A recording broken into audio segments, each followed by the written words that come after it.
So Jonathan Davis, okay, so the economics you've known for decades has changed, we all know that. We have moved from decades of falling inflation and falling interest rates to an era of higher inflation and much higher interest rates. It's called financial repression. At this presentation, you will learn how to succeed against what will be many, many years of high inflation. Jonathan Davis, BA, MBA, SC, lots of letters after his name, is one of the, if not the highest qualified financial advisors in the UK. So we are very privileged to have him here. Here in Hope. So don't test me. England and Scotland and Wales and a bit of Ireland, Gibraltar, and totally awake. In 2007, he became known in the MSN. What's MSN? Yeah, we all know that. For predicting accurately the bust of 2008, the so-called Great Recession. He has over 1,000 appearances in the MSN over nearly 2 decades, so very well qualified to be here with us today. 2023 was about mild global recession and rapidly falling inflation. 2024 and beyond will be about strengthening the GDP? Well done, just make sure the economy. But also materially rising inflation, again like 2020 and 2020 to 2022. Since 2023, he has been calling for the biggest house price crash in decades. That's not good, is it? 'Cause I'm trying to sell mine. Governments and central banks will print astronomically. They've done that before, haven't they? Furlough, they called it. Again, oh yeah, and inflation and rates will soar again. What you need to know, he will tell you. Over to you, Jonathan. Welcome. Thank you. Time for lunch. Who's not heard my Paris Hilton gag or story? Good. There's no children here. Well, there's. Paris Hilton made. It's okay. It's a 12 category. Whatever you call it. Paris Hilton made a sex video in a hotel room. The poor parents. The shame. It was a Marriott hotel room. That broke the ice. I'm going to walk you through a history of economics for the last century, since World War II, recent years, where we are today, and where we're headed. Some of you will entirely disagree with my analysis. That's fine.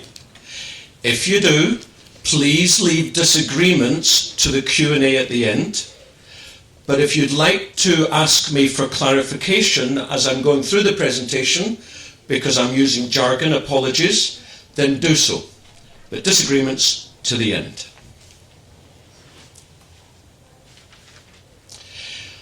I first started doing media just over 20 years ago, and I started right at the bottom. I literally wrote letters to the editor of my local freebie paper, the local rag. You couldn't start any lower than that. And 2.5 years later, I did my first TV. I had no contacts. Somehow I built contacts, I shook hands, I finally got television. 6:30 in the morning on a Monday morning.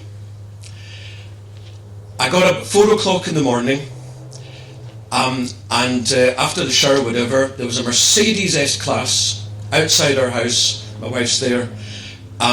We used to live in Hertfordshire, now in East Sussex, who whisked us down to West London, to the Sky News Centre.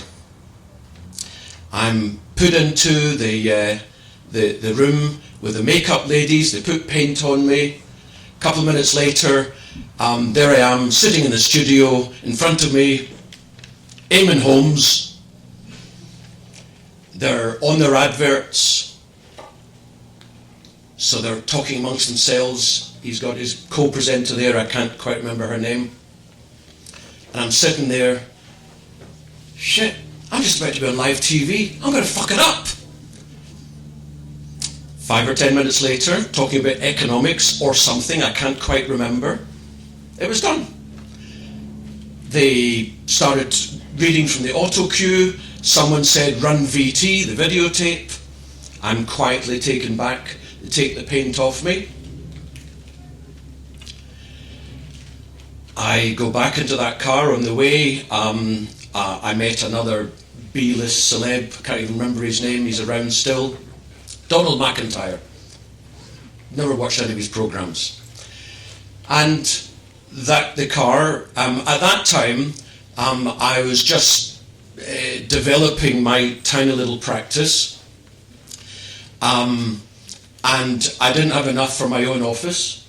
So I was working under the auspices of a larger company and paying them a lot of money for the office, for the desk and so on. And I asked the driver to leave me a couple of 100 yards from the office. And I walked in, I sat down at my desk, 10 past 8, just smiled. I've just done live TV. Amazing. And the funniest thing was, not a single person out of the 40 or so in the company knew a bit about what I'd done. Because if they had known, they'd have gone apeshit. Because I work in a heavily regulated profession, and there's no way they would have authorised me doing that.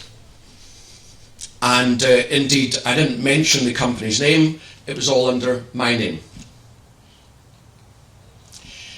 And that was October 2006. Within days, I had decided to set up my own practice under my name, and indeed I started working under my name from the 3rd of January 2007. I remember the date because it's the first day of the new business year. I was building a reputation in the media in 2007 for saying things that the normal talking heads in the media don't say. And indeed, often, whether it's a radio or telly, and I'd be put up against some, what I call red braces crowd from the city. Oh yes, everything's spiffing, invest your money, you're going to make a fortune. I'd be saying, actually, the world's going to hell in a handcart financially.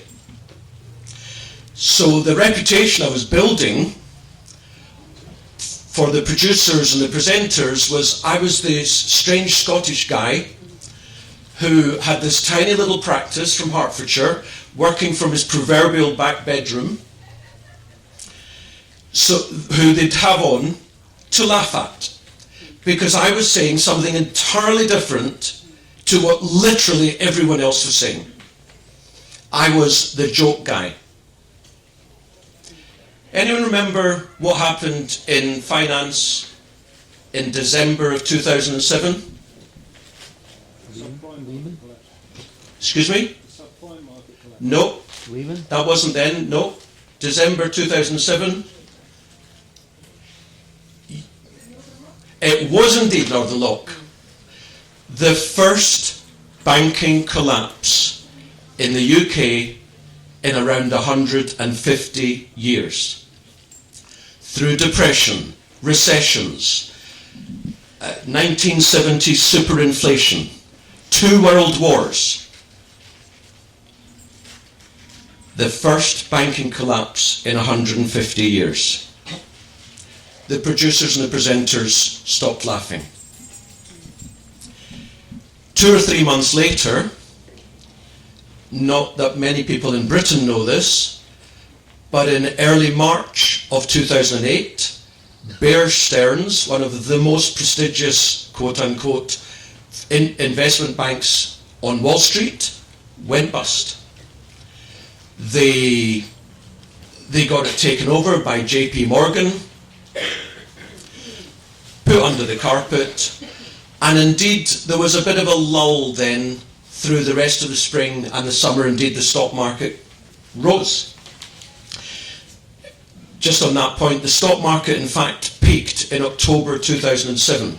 So it went all the way down, and then post-Bear Stearns, it started rising again.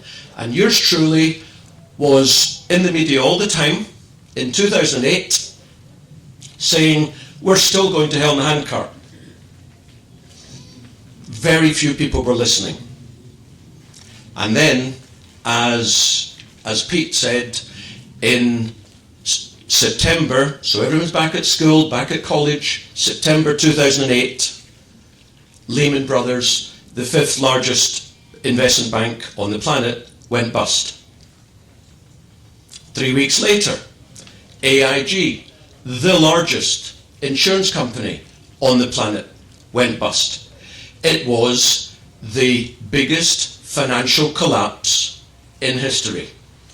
Bigger than tulips, bigger than .com, bigger than anything you've ever heard of. Clearly, my thesis was proving entirely accurate. I didn't know when it was going to start. I didn't know exactly how it was going to play out, but it was pretty clear. It's a bit like us doing a little bit of research and just looking behind the headlines, and it actually was entirely obvious if you asked the right questions. And the principal reason why I was saying what no one else was saying was because I worked for myself. I didn't have some board of directors or some guys above me. I was the me. And if it worked, great. And if it didn't, then I only had myself to blame, as it were, and it would cost me financially. But I knew my analysis was sound. And indeed, because every couple of months apparently there was something new in the headlines, you may not recall, but house prices kept falling in 2008. They fell 20% in that year. So I was invited again and again, sometimes 2 or 3 times a week, to talk in the press or the radio or the TV. Less so for the TV. Clearly, I've not got a face for TV. One particular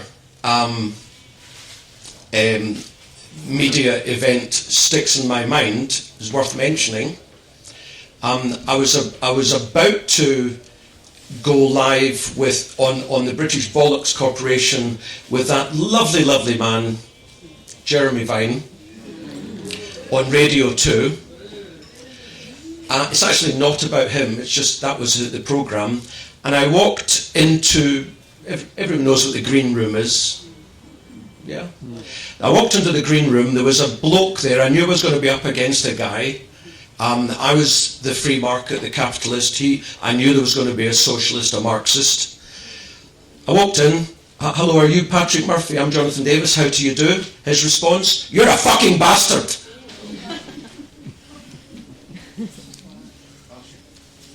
Marxists are such lovely people. And of course the objective, that this is what they do, was to put me off my stride. Well, I held my own. And to give you an idea of how pathetic the media is, not that the people in this room need any more evidence. Professionally, my practice was going great guns. I trebled my practice from the beginning of 2007 to the end of 2008 because of the things that I'd been saying in 2007. People were watching, then Northern Rock happened and Bear Stearns, so people started contacting me because they knew I might actually know some stuff worth knowing, worth hearing. By the end of 2008, we were a massive company, massive. There was 3.5 people in our company. This is how pathetic the media is. I became the go-to guy for the UK media for what's going on in economics and markets. Me, working from my proverbial back bedroom, this tiny little firm in Hertfordshire. Not the city, not the skyscrapers. Because I was the only one they could find who was actually saying what was reality. That's how pathetic the media is, as you well know now. And of course, what happened post-Lehman's, post-AIG, the Swiss banks, the French banks, Greece, Ireland, everything collapsed. What happened afterwards? They bailed every bugger out. They bailed the billionaires out. They bailed the bankers. They bailed the depositors out. I've still got clients today who, this was before my time, as it were, but they had a lot of money in the Icelandic banks. You may recall the entire Icelandic banking system collapsed. There's no way on earth that these people should have been bailed out. There was no taxpayer guarantee for foreign bank deposits. UK, but not foreign. Homeowners were bailed out. Some of you, many of you were bailed out. They slashed interest rates from 5% to 0.5%. And they kept them there for the next 14 years. In my naivety, so 2008 I was 45, in my naivety, it didn't occur to me that in a million years, with businesses going bust left, right and centre, that the response would have been that everyone else, the next generation and the generation after that, bails the current people, the current billionaires out. Well, I became less naive. And indeed, I decided about that time that when I eventually die, you're listening, Sue, when I eventually die in the next 100 years, I want my headstone to say, the world is corrupt. Compare that to 1920-21. Everyone knows about the Depression in the 1930s. This will surprise you, I believe. Practically no one knows this, because of course they don't want anyone to know. But in 20 through 21, in America, America's economy fell practically a quarter. And what was the policy response? They let the big businesses go bust. And then you had the Roaring Twenties. Compare that to the stock market collapse of 1929 to 30. The US stock market collapsed 90%. And what was the policy response? Well, Treasury Secretary Mellon, like our Chancellor, he said to the President Hoover, we ought to do what they did in 1920-21. Let the thing collapse. Reboot the system. Everything will be much cheaper, and those who've still got some money will be able to buy cheaper, invest cheaper, and we'll get things going again. No, Hoover's a communist. So they bailed every bugger out. So hence we had 20 years of depression, which we didn't get out of until the 1950s, and it was not because of World War II that it was extended. It would have been the 1950s irrespective of the war.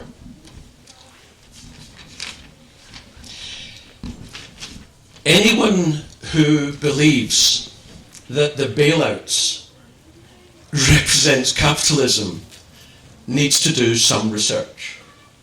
It's the opposite of capitalism. It's socialism, aka Marxism, aka communism, aka feudalism, aka globalism. Because capitalism without bankruptcy is like Christianity without hell. And all that brings us to a point in time which no doubt stands in infamy for everyone in this room. Early 2020. Now, I'm not here to talk about the global war on the populace. And surely there's no coincidence that thousands of sports people are collapsing on their sports fields no coincidence at all, that while the powers that be in 2019 were playing their war games and their rehearsals,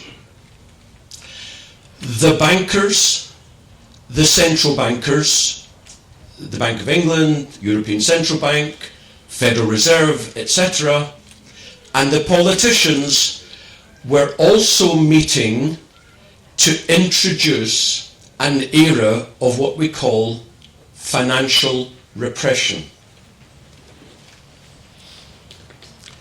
I might just say that in 2021, I radically altered my headstone. Does anyone remember Hitchhiker's Guide to the Galaxy? Early on in the story, Ford Prefect whisks the Englishman in the dressing gown up to the Volgon, whatever. Thank you.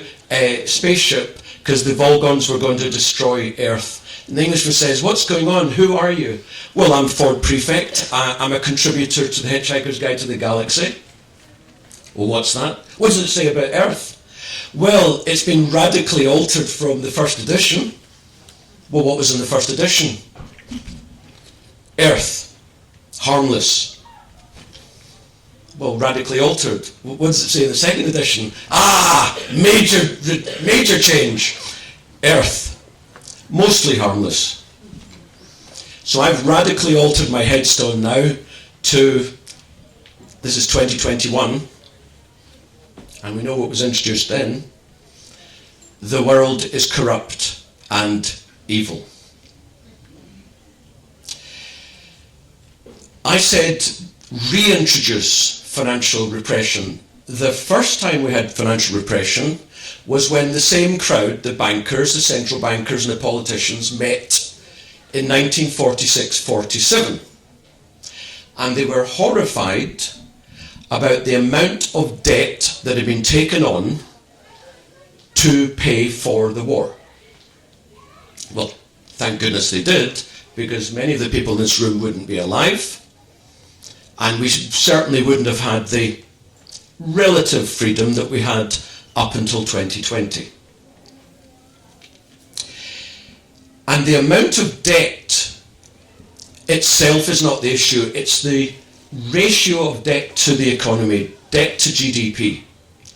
It was 150% of GDP, and that was horrific.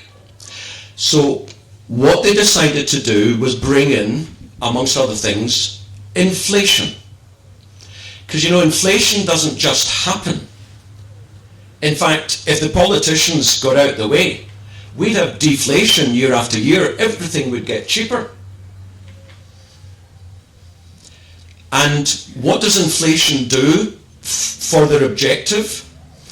It allows the economy to grow, but the debt rises more slowly.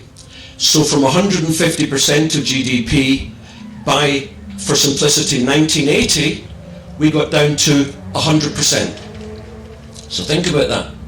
It took them over 3 decades to get from 150% debt to GDP to 100%, over 3 decades. And they deliberately did it slowly so that the people wouldn't realize what was happening. Until, of course, the 1970s. So the 1950s, inflation is very shallow. You get millions of men demobbed who will take any work whatsoever at whatever wage. Inflation started picking up in the 1960s. Some of you may remember or have heard of Harold Wilson devaluing sterling, pound sterling, 14% overnight. The pound in your pocket will be unchanged. All of a sudden, everything we imported was 14% more expensive. And then, of course, we go into the 1970s. Do you want to? We go to the 1970s when we got a peak of inflation at 25% per annum. Again, some of you may, like me, just about remember having dinner one evening in candlelight because we ran out of power. There was a general strike. Why? Because, of course, up until the 1970s, we were a communist country. Clearly, we're going back to that. Because the state basically owned everything and employed practically everyone. The power workers, the electricity, the gas, the coal, the transportation. And year after year, as inflation soaring in the 1970s, the Minister of Works, or whatever the term was, would offer a wage rise materially lower than inflation. So year after year, the standard of living of the workers was falling. And eventually the workers rightly said, enough's enough. Now that was actually the peak in inflation and interest rates, which got up to 15 to 20%.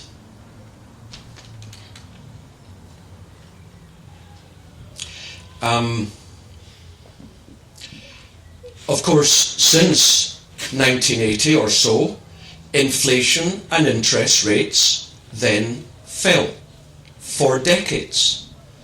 So we had three and a half decades of rising inflation, rising interest rates, and then we had 4 decades of falling inflation and falling interest rates. Now you recall that the powers that be were horrified that debt to GDP in 1946-47 was 150%.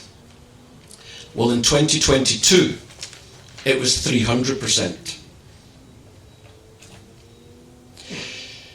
And just considering that for decades inflation and interest rates fell, you believe that house prices rose like that just because?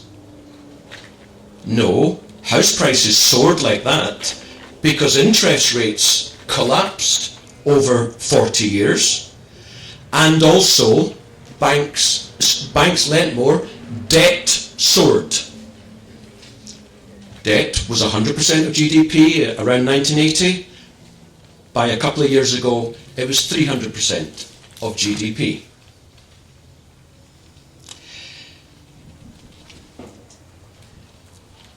So inflation and interest rates are falling for 40 years, roughly speaking, from about 1980 to about 2020. And it's in 2019, as I say, that they met and decided to bring back financial repression. And it started in April of 2020. And what have we seen in the last few years, couple of years? We've seen interest rates soar. We've seen inflation soar, the cost of living, the cost of doing business. And how do I know that financial repression number 2 started in April 2020?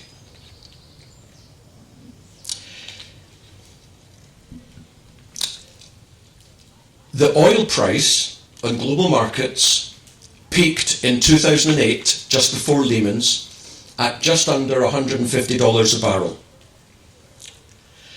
There was a quirk in the system, but in another way of looking at it, it was understandable that it happened.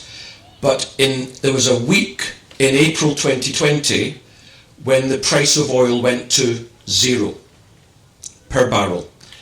Technically it went negative, won't go there for now. It went to 0. Apart from a day or two, you can't go any lower than that. That was the spring of 2020. 2 years later, we had $130 barrel of oil. Just as an aside, as part of the brainwashing, they wanted everyone to believe that the reason why energy went through the roof is that nasty man Vladimir Putin. When in fact, of course, the NATO, UK, US, Ukraine war and Russia started in the spring of 2022, after oil had gone from 0 to 130. And incidentally, over the next year, oil went down to the $60s per barrel, during which there was still that raging war. So that's part of the brainwashing. So inflation soared from 2020 to 2022. Indeed, in October of 22, we got a month's statistic of CPI, of consumer inflation, which was the highest percentage that we'd seen in this country in 41 years. Now, oil came down, other things came down, and the rate of inflation has abated since then. It fell consistently for the next year, and it's been gradually, slightly trending up since the end of last year. What we can expect is 2020 inflation's down there, it's zero. Inflation soared for a couple of years, inflation's abated, inflation's now rising, and we can reasonably expect for the rest of this decade, the 2030s, and probably the most of the 2040s, because remember, it was 1947 to 1980 for them to end their financial repression Mark 1. So we're looking at roughly 25 years of high inflation.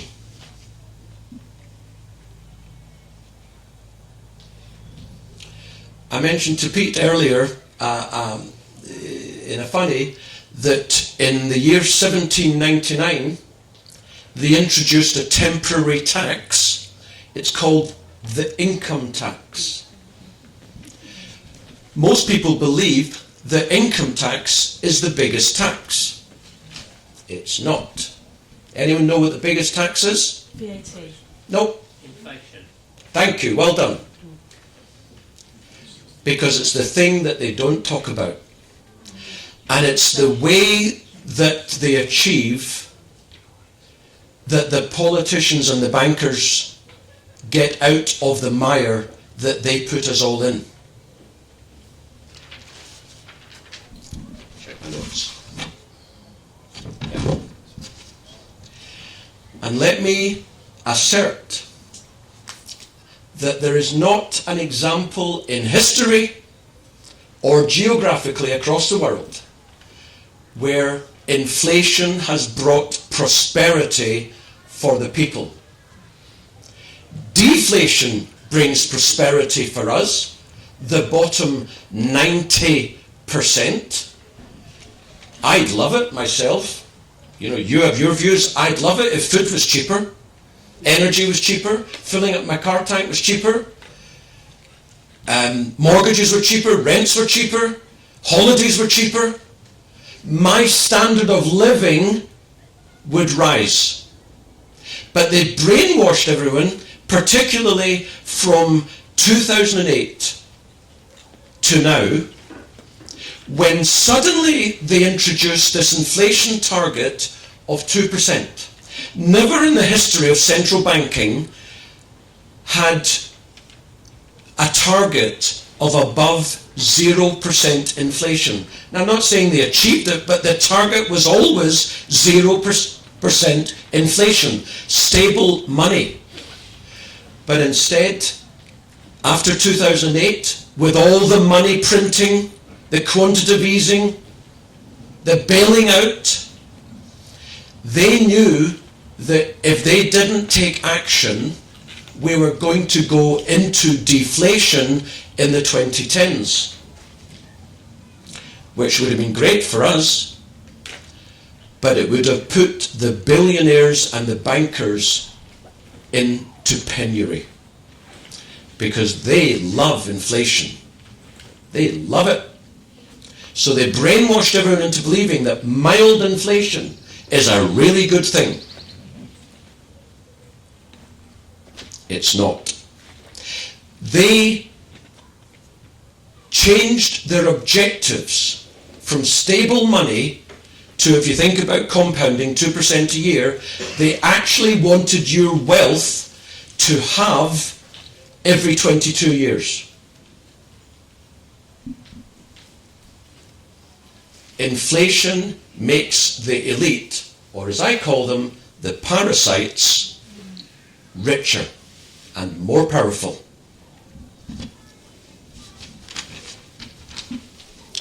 So how does financial repression, which we've now been in for the last 4 years, affect us? Well, first of all, I've gone through it. Inflation. And if you think about the decades up to 2020, particularly 1990 to 2020, 3 decades, 28 of those years, inflation peaked at 3%.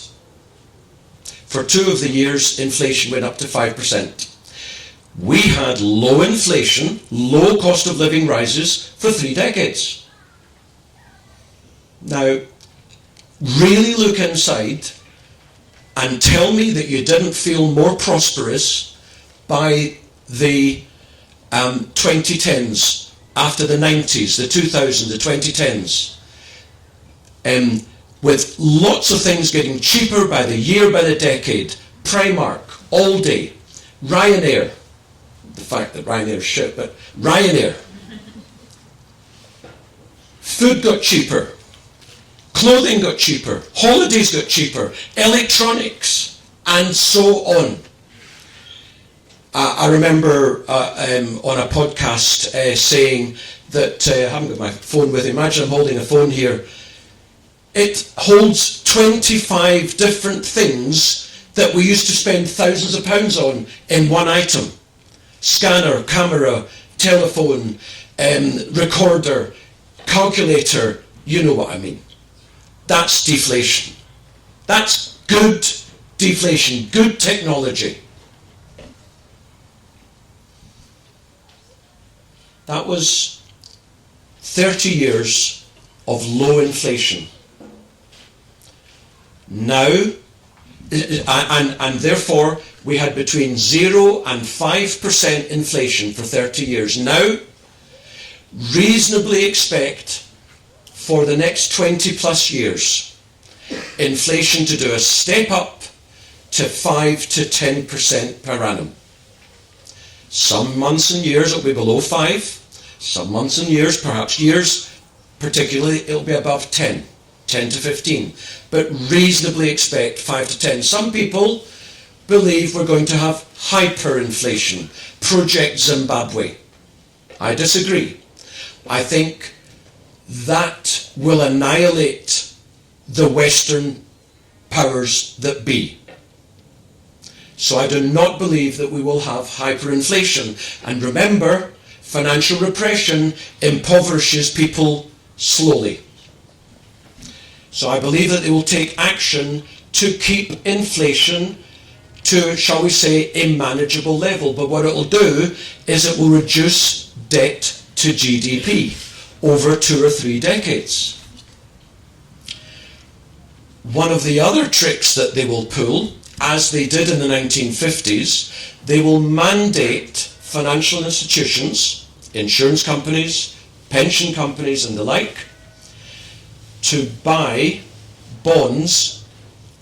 In other words, they will mandate these institutions to lend money to the government. I'm not going to go into the technicalities, but the result of doing so is it will keep interest rates to a manageable level, as opposed to go up to 30-50%. It'll keep interest rates to, shall we say, 10-12-ish %, more or less, over the next 2 or 3 decades. You think house prices are going to do well? We used to have 1-1.5% interest mortgage rates. Now they're 5, 6, 7%. And if the banks are lending money to the government, there'll be less money for property to be loaned. You think property will do well? Also, insurance companies and pension funds who will be mandated to lend money to the government more than they currently do. It might be something like 20 or 30% of the funds that they look after. Where are they going to get the money? They're going to have to sell things in order to lend to the government. So they'll sell shares.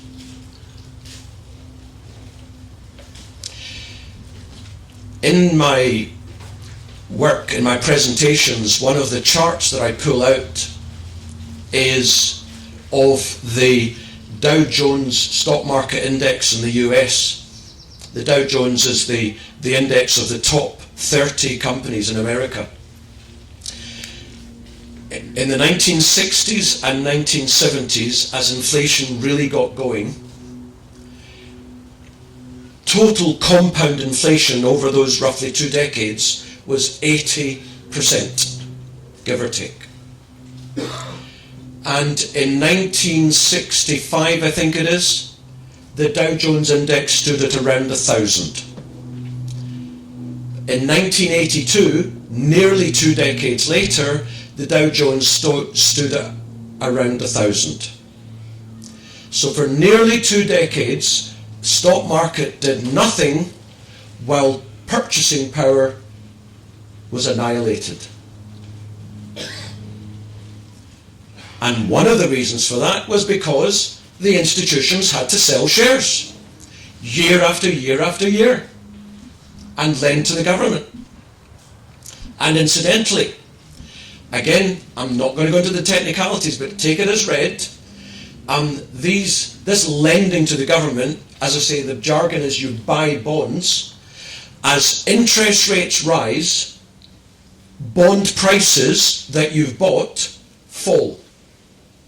Interest rates rise, bond prices fall.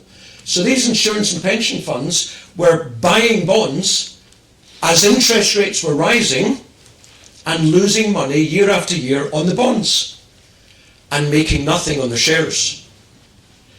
So if you were a pension fund holder or an investor generally in the 60s and 70s, by 1980 you're annihilated.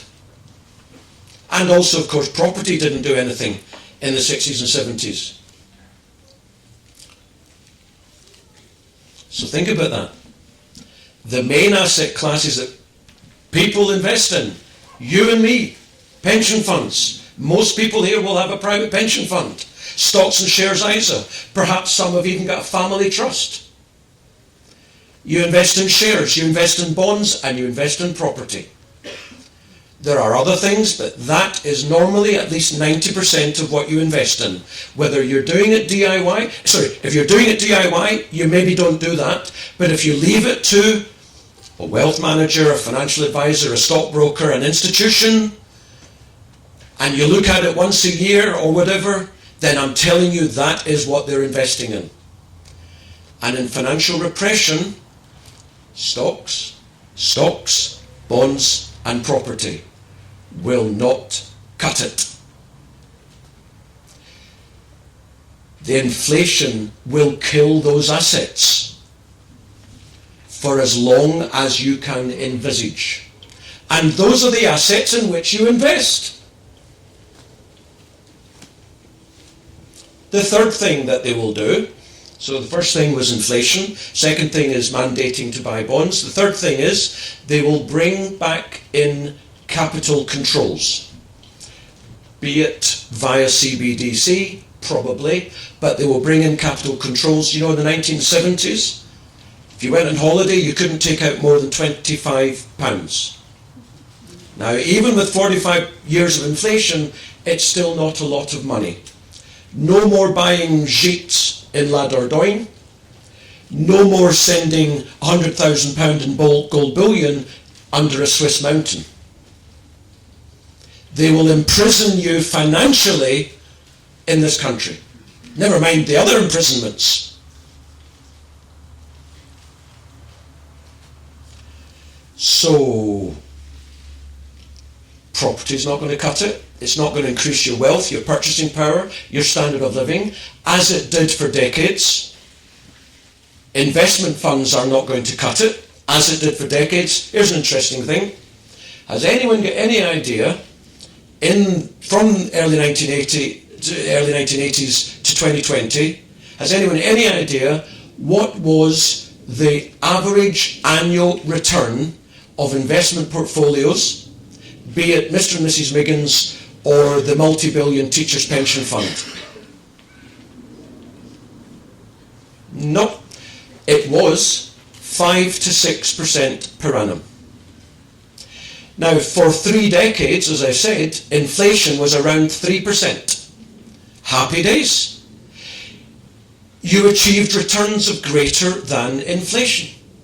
Mr. and Mrs. Miggins were happy. The trustees of the Teachers' Pension Fund were happy. The investment industry was absolutely ecstatic because the money kept coming in and they kept managing it. Thank you very much. But since 2020, look at your statements of your long-term investments. Compare it to inflation.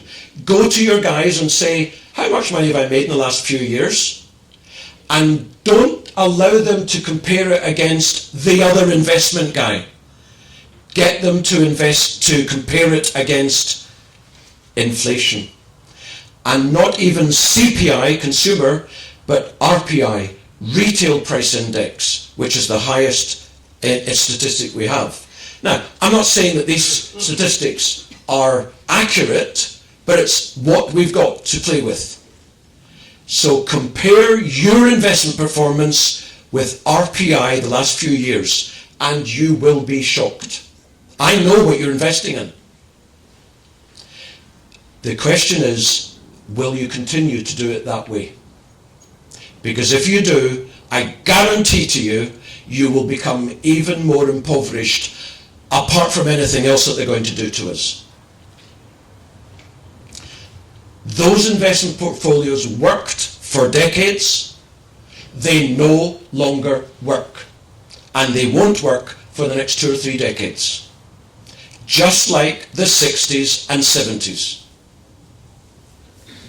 Cash. You got some money in cash. It should be earning 4 or 5% before tax. So okay, it's 3 or 4%. And that's more or less slightly under where current inflation is. And you think, well, that's all right. And yes, it is for short terms. But what did I say that inflation is likely to be for the next 20 years? 5 to 10%. Some years will be higher, some lower. And on the basis that we can reasonably expect interest rates to be about 5%, which is a reasonable assumption, then cash will not cut it for the long term. Cash is perfectly fine for short term, but not for long term. Increase in wealth, increase in purchasing power, increase in standard of living. So the point of this presentation is, what do you do? Well, reduce your spending. I'm not saying it's easy, but cut your cloth according to your circumstances. That's one reality. It's one option. And by the way, the solutions are not mutually exclusive. You can do a bit of all of this. 2, increase your earnings. I'm not saying it's easy. You know, mortgages were 1.5%. And then as people ended their fixed rate mortgages, 2 million households in 2023 and 2024, they go on to variable rate or a new fix. Their monthly mortgage cost has gone up 30 to 60%. Not counting the food, the energy, the fuel, the clothing, the holidays. Do you know anyone who's at a 40% wage rise, net of tax?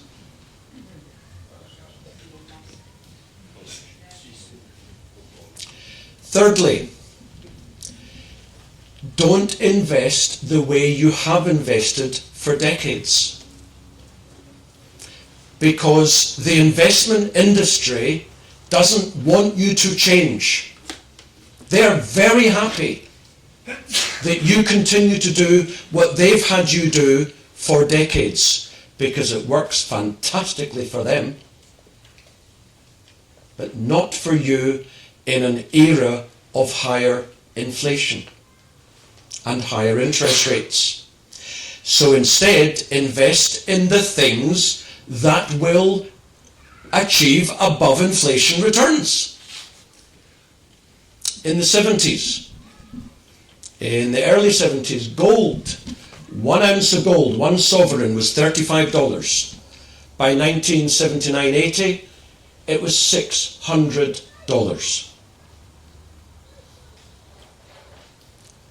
Oil, on a long-term trend basis, has just gone up in price.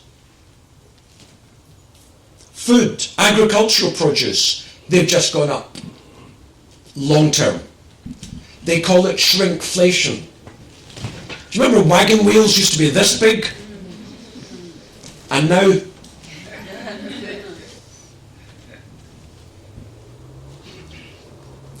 So, is it chicken or egg?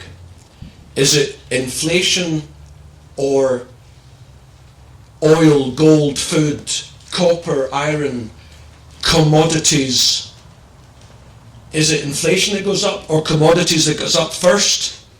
Or is it commodities that go up first and then inflation? It doesn't matter. Commodities, gold, oil, copper, wheat, silver, iron, gas, beef, the things that you take out the ground or grow, they go up in inflation. Chicken or egg, doesn't matter. And in reality, the world has massively underinvested in finding and producing commodities for many, many years, and probably 2 or 3 decades. There is a massive deficit of supply compared to the demand for most commodities in the world. And the example I always use is there's a billion Indians who would love to have air conditioning.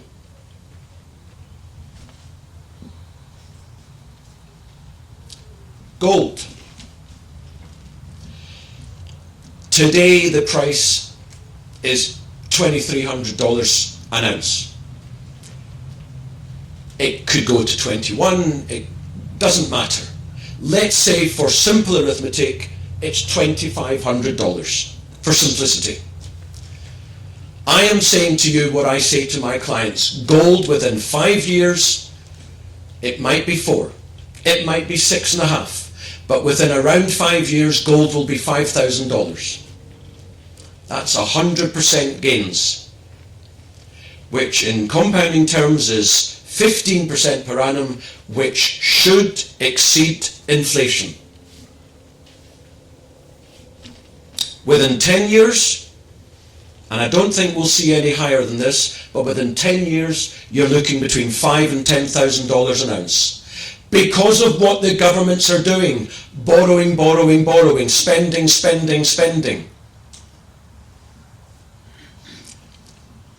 Who remembers the lady in the 1970s who won the pools? What are you going to do with the money? I'm going to spend. And 10 years later she was bankrupt. Now there's a metaphor, isn't it?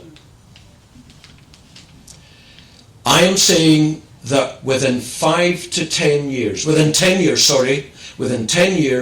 you'll make between 100 and 300% on gold. Silver is gold's little brother. 1 ounce of silver is $25, give or take. $50 is a no-brainer. Within 5 years, I think you're looking at $100. In 2011, the last mega bull market for gold and silver, silver went vertical for 2 or 3 months. it went up to just under $50 an ounce. And it's still nowhere near that even today, but it's going there. There will be, within the next 10 years, there will be a couple of months at some point when silver just goes vertical. And I truly believe that sometime within the next 10 years, silver will be anywhere between $250 and $500 an ounce, but just for a couple of months. You're looking at, therefore, between 300 and 1,000 and 2,000% growth over the next 10 years. You'll annihilate inflation. You'll raise your standard of living. Oil was zero 4 years ago. It went up to $130 a barrel. It went down to the 60s. It's currently 75, 80. It could go back to 60, 50, doesn't matter. Expect within the next 2 or 3 years oil to be $200 a barrel as the inflation kicks back in, particularly after the presidential election in November.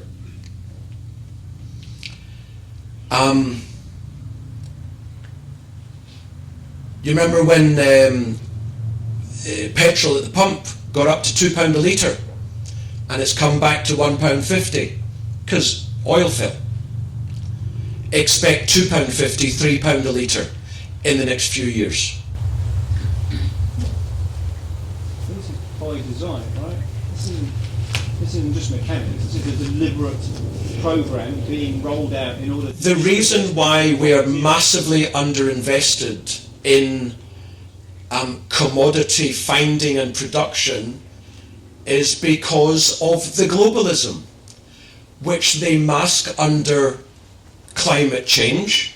Of course, 30 years ago it was global freezing, then it became global warming, now it's climate change. So therefore they say you can't invest in these companies. You can't invest in Exxon and Shell. You can't invest in gas. You can't invest in farming. You can't invest in copper mines. Bollocks. But that's the reason why we're underinvested, and that's why you are being hit in your pocket month after month, year after year. Is it not true that JP Morgan is controlling the gold price? It's a silver price, and yes, although the cartel is ending, that's why we are entering a number of years of gold and silver going to catapult, because the cartel is losing its power. If you are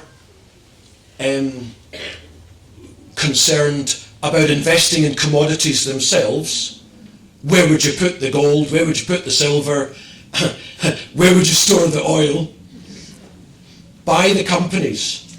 Buy the energy companies. Buy the mining companies. Don't even buy the companies. Buy investment funds in your pension, in your whatever savings plans you have, your investment plans.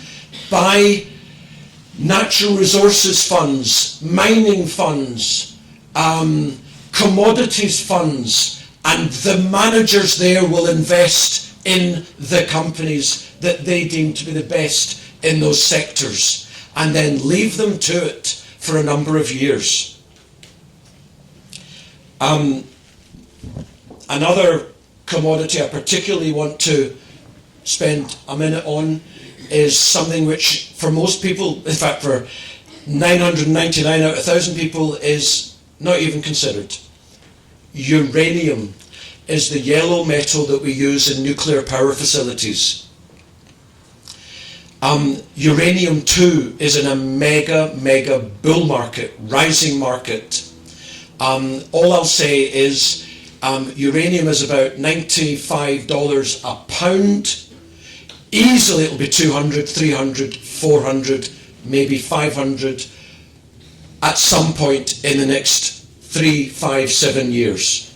And that will also be reflected in the mining company share prices. So, You can either not change what you're doing with your money,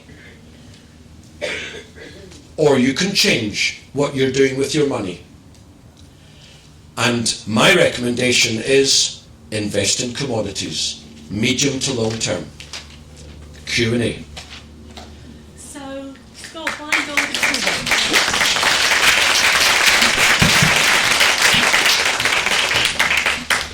So, I'm interested in buying gold and silver in physical form. What about CGT? Whether coins are better. Anything on storage, of course, is helpful too. My understanding is that there's no CGT on gold bullion. That's my understanding. Just the coins, you mean? There is on bars. Okay, so therefore buy the gold coins, and then there's no CGT. I would have an exposure to both gold and silver coins, I'd probably invest 4-1 gold to silver if you're concerned about volatility. And by the way, volatility does not mean down. When you see on the TV, sorry, I'm allowed to use that bad word in this crowd. When you see the talking heads talking about the markets, and they always only come on the TV when the market's down, they say, oh, the market's volatile. The market's always volatile, because volatile doesn't mean down, it means movement. The market's always volatile. But they've brainwashed everyone into believing that volatile means down. So, if you're concerned about high volatility, then for every 80 pence in gold, have 20 pence in silver. And you can buy silver CGT free and VAT free. If you buy the particular type of silver, phone the bullion dealer and say, I want it VAT free and CGT free if you store it in their vault. And it costs you 0.5 to 1% per annum, which is nothing. I have used Baird, B-A-I-R-D. I have zero connection with Baird, but my understanding is that they are the closest to the Royal Mint of all the bullion dealers, and therefore they've got access to the best deals and so on. Madam, louder. Is it the case that if, I'm not sure of the right word, but say the government collapses, they can take the world? The government can do what the hell it wants. The government can kill people. It does kill people. So if it can kill people, it can do that. Some people in the room will be saying, oh, they confiscated the gold in America in 1933. No, they didn't. They gave people a month to sell their gold to the government. And 40% of it didn't get sold. It was buried in the back garden. Now, I think I'm right in saying that if you buy more than £10,000 of gold, then you have to register your details and so on. Well, look, ask around in our community for a good way to buy gold and silver. Do so. One moment, please. And I believe that if it came to it, I don't believe that the bullion, silver or gold would be confiscated. I believe that people would be paid the prevailing price at the time. Which means, of course, you wouldn't then gain from future growth, but why be concerned about something that happens after a possible event? Take action now. I think there was this lady was next. My comment was just, if you buy more than £5,000 worth of silver in a year, they want your passport number and all your details. So if you keep it under that or buy it in cash. So give them your passport number. Buy the silver. Buy 4,009, a lot. Yeah. I was going to say one of the things they do in Asia, this is very common amongst families, and it's always the matriarchs, is that when they have money, they go to the markets, they buy gold, and then when there's a depression or when times are down, they sell their gold, and it's always gone up in value by the time they sell it to cover their costs. And another thing is, if you go into, you remember when what's his name? Who's the boxer? Who's the Benn? No, Nigel Benn, what's he like? Mike Tyson. When Mike Tyson came to Brixton, did you see him when he got on the plane to go home? He was loaded with gold chains and gold rings. And why? Because he didn't have to pay tax on it, taking it back to the States. That is an excellent point. Buy gold jewellery. Go to pawnbrokers. Make them an offer of 10%, of 10% below what they're asking. You might agree 5% below. But if you weigh it, remember gold is priced in weight. And with jewellery, they add on the artistic value and so on. But if you sell that gold to a dealer, they'll just melt the thing. It becomes part of a kilo of bullion. So artistic value is nonsense. So go to a pawnbroker, see the chains, weigh it, compare it to the prevailing price of gold, and I'm telling you, it's going to be about the prevailing price, and then make an offer. That's a great way of buying gold and storing it, and no one gets to know who's bought it. Madam. When you were saying about the increase in the gold and silver in the time scale, I know obviously it's not totally accurate, but I've heard other people say about the silver that it will go up to a certain, then people have speculations as to what the high would be. You said you thought the high would last 3 weeks, but are you then saying, you said hit Sam, you said 500 for 3 weeks. I'm not holding you to that. I'll just say, and then you'll ask your question. So my belief is that sometime over the next 10 years, silver will trade momentarily for a month or two, anywhere between $250 and $500, and then it will just crash. Now, I don't know. My question was why? Why do you immediately pause to... Markets are funny things. Most professional investors buy after something's gone up a lot. So you would be better off if you had silver to sell before you thought the peak came? Indeed, the most successful investors always advise sell early. A name which is of course in infamy, Nathan Maynard Rothschild, said always leave something for the next guy. It's absolutely the best practice. When you feel yourself an absolute genius, I'm amazing, look at all this money I've made, I'm going to make so much more money, I'm so clever, that's the time to sell. I'm not kidding. Other precious metals, I see palladium go brilliantly after like the last 15 years. Platinum's right down compared to the price of gold. All the Ukraine rubbish, I see it going right back. What do you see? I think platinum's going to be brilliant. Am I wrong? I've no idea. They are such tiny markets. They are so little invested in that one investor could move that market. So unless you are an absolute expert in one of those or either of those markets, steer the hell away. They're used in scientific instruments, platinum a lot, and like combined crucibles and stuff. Great, so that'll be reflected in the price. Yeah. But the price in a mega bull or a mega bear, it's nothing to do with intrinsic value or usage. It's what I was alluding to a couple of moments ago. When a market goes up a lot, that's when people start buying. When market goes down a lot, that's when people start selling. That is just the name of the game. That is the investing world. Palladium went right up because in Asia they use that as jewellery. Okay. So Well, that's what made me think that. Well, maybe you're right, but they use silver in solar panels. They use gold in people's teeth. There are 101 reasons why you should buy or why you should sell. And ultimately, unless you're an expert in a particular market, steer clear. I believe we're in a time where the past no longer represents the future. So where in your analysis is the place where the whole cabal freak system is crashing and going to implode on itself completely? And we'll have to start with a whole new system. I believe it to be soon.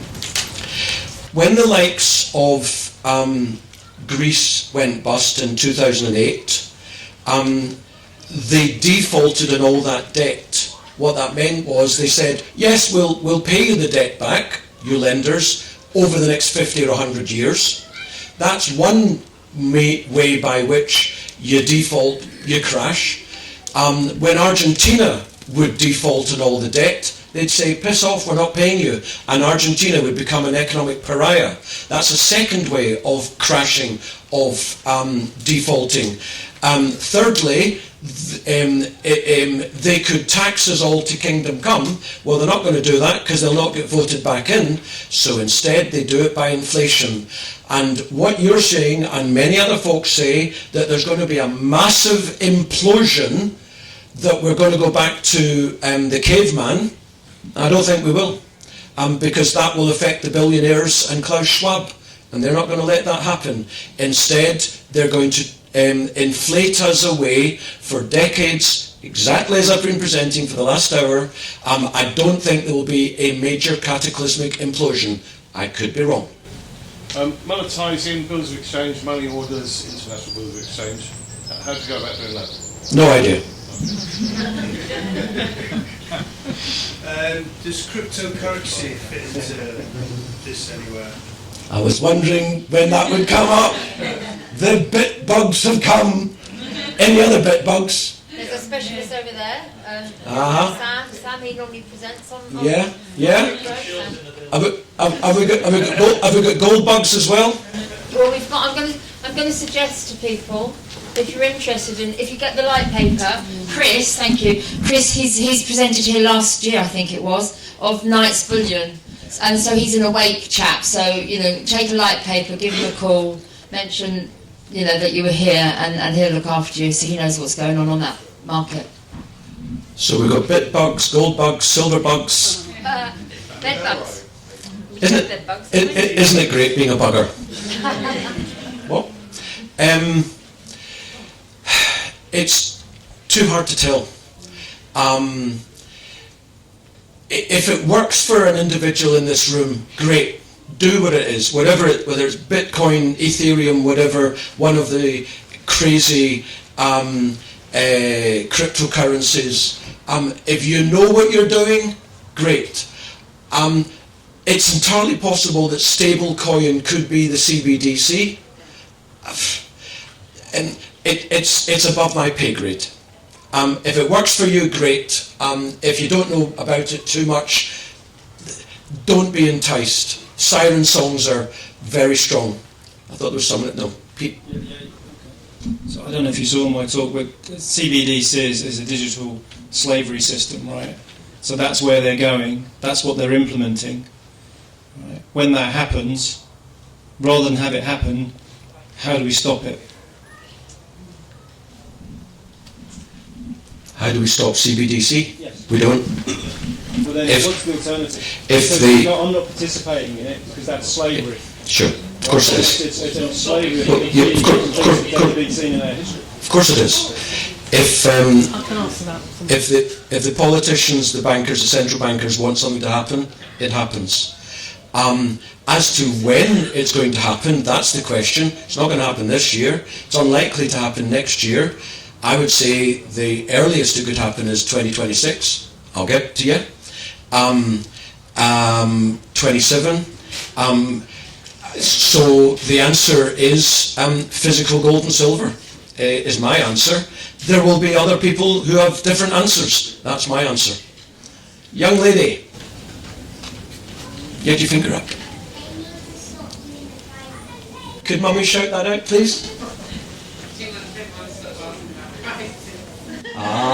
Okay. Are we done? In which case, thank you very much.